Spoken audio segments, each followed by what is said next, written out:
नमस्कार दोस्तों, आपका एक बार फिर से स्वागत है मेरे इस चैनल पर। आज मैं आपको देवताओं के बारे में नहीं बल्कि देवताओं द्वारा मारे गए राक्षसों के बारे में बताऊंगा। कुछ ऐसे राक्षस जिन्होंने हिंदुओं के इतिहास को बहुत भयानक बना दिया अपनी शक्तियों का गलत इस्तेमाल करके। लेकिन ये सभी जानते हैं कि अंत में जीत सच्चाई की ही होती है। वैसे ही इन लोगों के साथ भी ऐसा ही हुआ। वीडियो के अंत तक बने रहिए दोस्तों। अगर आप इस चैनल पर नए आए हैं तो चैनल को सब्सक्राइब करना बिल्कुल ना भूलें।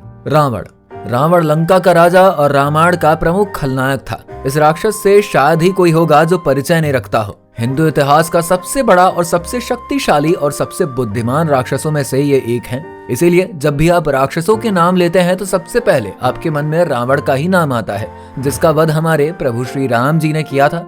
रावण एक महान विद्वान, योगी, राजनीतिज्ञ, वीर और शिव भक्त था। उसने ब्रह्मा से एक वरदान प्राप्त किया था कि कोई भी देव, दानव, गंधर्व, पक्ष, नाग या राक्षस उसे मार नहीं सकता। इसीलिए वो अपने आप को अजय समझता था। उसने भगवान राम की पत्नी माता सीता का अपहरण किया, जिसके कारण उसे प्रभु राम के साथ एक घोर युद्ध करना पड़ा, जिसमें उसकी मृत्यु हो गई।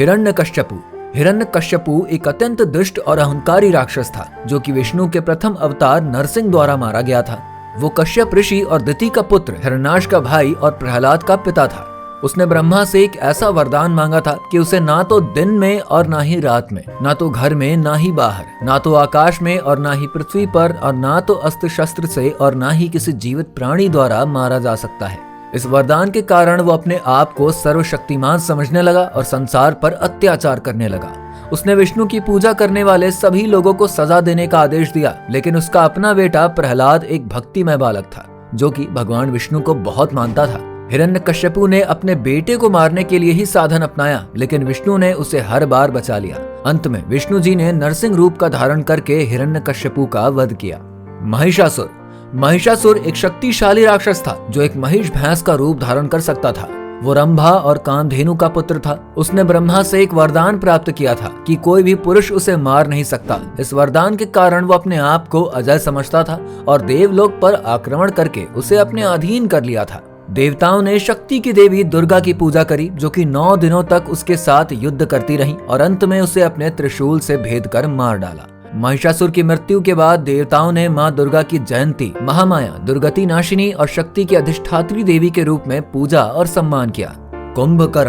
कुंभकर्ण रावण का छोटा भाई और एक विशाल राक्षस था। वो ब्रह्मा का वरदान प्राप्त करने के लिए तपस्या करने गया था। ब्रह्मा जी खुश हुए और उन्होंने कुंभकर्ण को वरदान मांगने के लिए कहा, लेकिन देवताओं ने चाल चली और मां सरस्वती उसके मुख पे विराजमान हो गई और उसके मुख से इंद्रासन की बजाय निद्रासन निकल गया और इस तरह उसे ब्रह्मा से वरदान मिल गया। कुंभकर्ण वरदान के बाद 6 महीने सोता और 6 महीने तक जागता था। कुंभकर्ण रावण के युद्ध में रावण की मदद करने के लिए जब जागा तो उसने भगवान राम के सेनापति सुग्रीव को अपने मुंह में डाल लिया, लेकिन वो उसे निगल नहीं पाया। फिर भगवान राम ने उसके गर्दन को तीर से चीर दिया और उसे मार डाला। बाली वानरों का राजा और सुग्रीव का भाई था। वो इंद्र का पुत्र और ब्रह्मा का पौत्र था। वो एक बहुत ही शक्तिशाली और वीर वानर था, जिसे एक शक्ति प्राप्त थी कि वो अपने युद्ध करने वाले के आधे बल को अपने में समाहित कर लेता था। वो अपने बल का दुरुपयोग करता था और अपने भाई सुग्रीव को उसके राज्य से निकाल दिया था।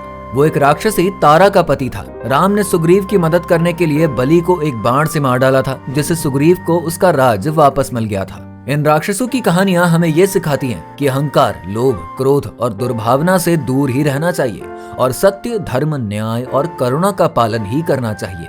आशा करता हूँ कि आपको ये जानकारी पसंद आई होगी। वीडियो को लाइक करना बिल्कुल ना भूले दोस्तों।